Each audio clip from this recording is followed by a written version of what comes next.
ഹോ, ഒരുത്തി സമാധാനിപ്പിക്കാനിരിക്കുന്നു. ഇന്നത്തോടെ കുറുപ്പിന്റെ മോള് കൂടും കുടുക്കിയെടുത്തിറങ്ങുന്നു കരുതിയപ്പോ ഒരുത്തിയുടെ കൗൺസിലിങ്. ഒറ്റ ചവിട്ടിന് കൊല്ലണം രണ്ടെണ്ണത്തിന്. എന്താ മധുവേട്ട ഇങ്ങനെ? ഇത്രയും ടെൻഷൻ അടിക്കാൻ ഇവിടെ എന്തുണ്ടായി? ഇനി എന്തുണ്ടാകാൻ? മാധവേട്ട, മനോജ് കുറച്ച് മദ്യപിച്ച് വന്നതാണോ ഇത്രയും വലിയ കാര്യം? മാധവേട്ടൻ എന്താ ഇങ്ങനെ? അവൻ ചിലപ്പോ ഒരച്ഛനാകാൻ പോകുന്നത് ആഘോഷിച്ചതായിരിക്കാം. അല്ലെങ്കിൽ അവന്റെ പഴയ കൂട്ടുകാരെയൊക്കെ കണ്ട് ഒരു കമ്പനിക്ക് കൂടെ പോയതോ ആയിരിക്കും. ഇതൊന്നും ഒരിടത്ത് നടക്കാത്ത കാര്യമൊന്നും അല്ലല്ലോ. നീ മനോജ് കാണിച്ചതിനെയൊക്കെ ന്യായീകരിക്കുകയാണോ? ഒരിക്കലും അല്ല. തെറ്റ് തെറ്റ് തന്നെയാ. പക്ഷേ അത് ഇത്ര പർവ്വതീകരിക്കേണ്ട കാര്യമില്ലെന്നാ ഞാൻ പറഞ്ഞത്. ചന്ദ്രു, പണം നഷ്ടപ്പെട്ടാ വീണ്ടും ഉണ്ടാക്കാം. കുടുംബബന്ധം നഷ്ടപ്പെട്ടാ പിന്നത് നേടാനാകില്ല. ഒരു താളത്തിൽ ആ കുടുംബം മുന്നോട്ട് പോകുന്നത്. ആ താളം മുറിഞ്ഞു പോയാ അതോടെ കുടുംബം തീർന്നു. ഭാര്യയും ഭർത്താവും ആവുമ്പോ പല കാര്യത്തിലും വഴക്കും വക്കാനും ഒക്കെ ഉണ്ടായിന്ന് വരും. അതിൽ മറ്റുള്ളവരെ ഇടപെടാൻ പാടില്ല. ഭാര്യ ഭർത്താക്കന്മാരുടെ വഴക്കിന് ഒരു രാത്രി വെളുക്കുന്ന ആയുസേ ഉണ്ടാവുള്ളൂ. അത് അവരുടെ സ്വാതന്ത്ര്യത്തിന് വിടുക. ഹരിതയുടെയും മനോജിന്റെയും കാര്യത്തിൽ അങ്ങനെയാണെന്ന് തോന്നുന്നില്ല. ഒന്നാമത് മനോജിന് പറയത്തക്ക രീതിയിൽ ഒരു വരുമാനമോ ജോലിയോ ഇല്ല.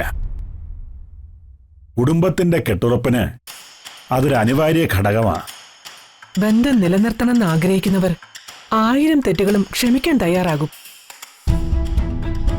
മാധവേട്ടൻ അതോർത്ത് വെറുതെ ടെൻഷൻ അടിക്കാൻ നിൽക്കണ്ട. അവര് രണ്ടുപേരും പ്രായപൂർത്തിയായവരാ. അവരെ അവരുടെ വഴിക്ക് വിട്ടേക്ക്. ചന്ദ്രു, നീ പറയുന്നതല്ല ശരി. മനോജ് കാണിച്ചത് വലിയ തെറ്റാ. ഹരിത അവന്റെ കുഞ്ഞിനെ വയറ്റിൽ ചുമക്കുന്ന പെണ്ണ.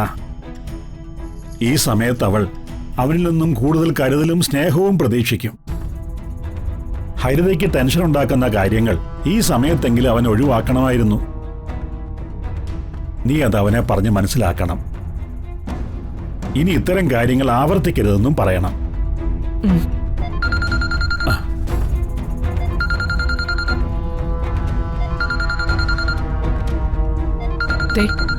മാധവേട്ടന്റെ കൂട്ടുകാരന്.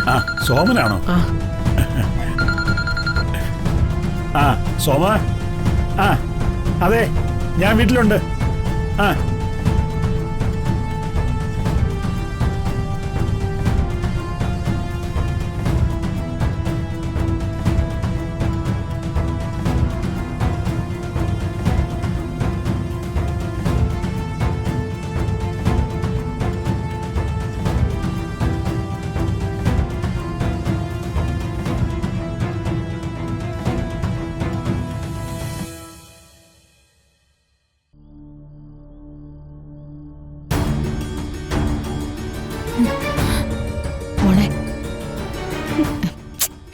പോട്ടെ, കാര്യാക്കണ്ട.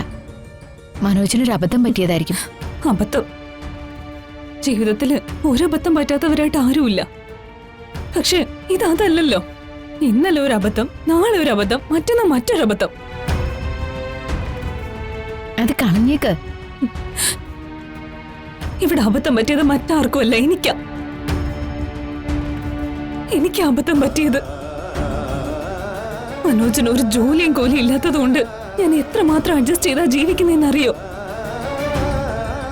ഇങ്ങനെയൊന്നും ജീവിച്ചിരുന്നവളല്ല വന്ദനേച്ചി ഞാൻ.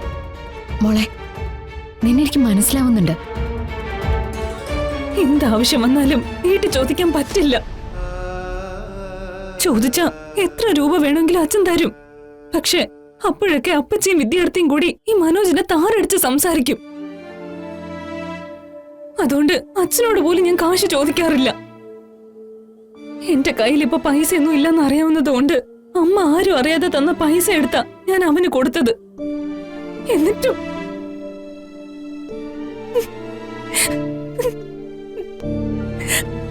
അവൻ എന്നെ പറ്റിക്കുമായിരുന്നു വന്ദനേച്ചി. ഞാനൊരു മണ്ടി.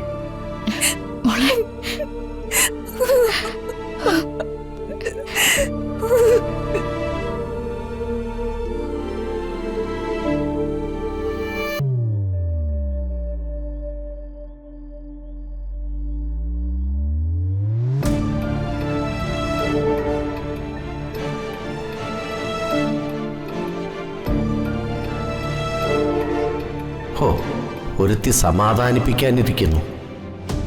ഇന്നത്തോടെ കുറുപ്പിന്റെ മോള് കൂടും കുടുക്കിയെടുത്ത് ഇറങ്ങുന്നു കരുതിയപ്പോ ഒരുത്തിയുടെ കൗൺസിലിങ്. ഒറ്റ ചവിട്ടിന് കൊല്ലണം രണ്ടെണ്ണത്തിന്.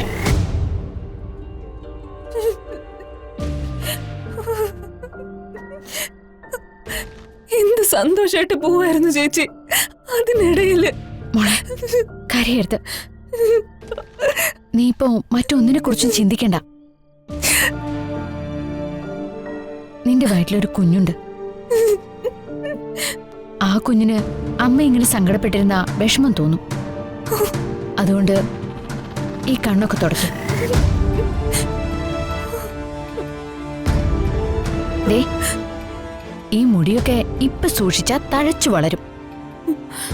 അതിന് ഇടയ്ക്കിടയ്ക്ക് നല്ല മസാജ് ചെയ്ത് കൊടുക്കണം. മുത്തശ്ശി ഉണ്ടായിരുന്നെങ്കിൽ ഈ മുടിയൊന്നും ഇങ്ങനെ ഇടാൻ സമ്മതിക്കില്ലായിരുന്നു. ഞാൻ മസാജ് ചെയ്ത് തരാം.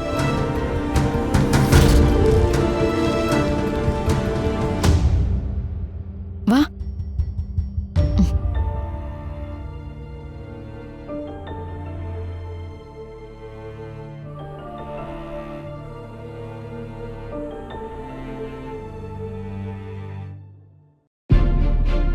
ദാ, ഇത് കഴിക്ക്.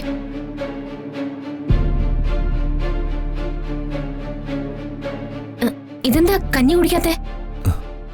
എന്തോ കഴിക്കണം തോന്നുന്നില്ല എനിക്ക്. നാവിന് രുചി നഷ്ടപ്പെട്ടതുപോലെ. ആഹാരത്തിന് രുചി വരുന്നത് അത് തരുന്ന ആളിനോടുള്ള ഇഷ്ടം കൂടി കൊണ്ടാ. ഇന്നെന്തോ വിശപ്പില്ലാത്തതുപോലെ. അത്താഴം കഴിക്കാതെ പറ്റില്ല, ഗുളിക ഉള്ളതല്ലേ.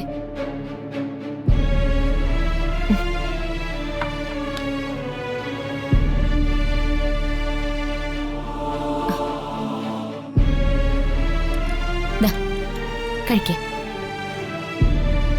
ദാ,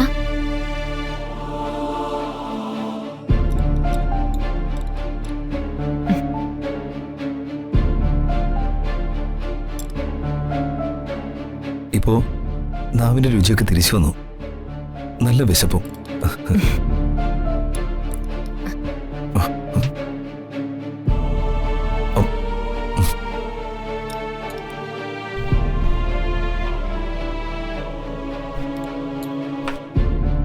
ഈ നിമിഷം വിക്രത്തിന് ഈ ഭൂമി വിട്ട് പോവേണ്ടി വന്നാലും ഒരു നഷ്ടബോധവും വരില്ല.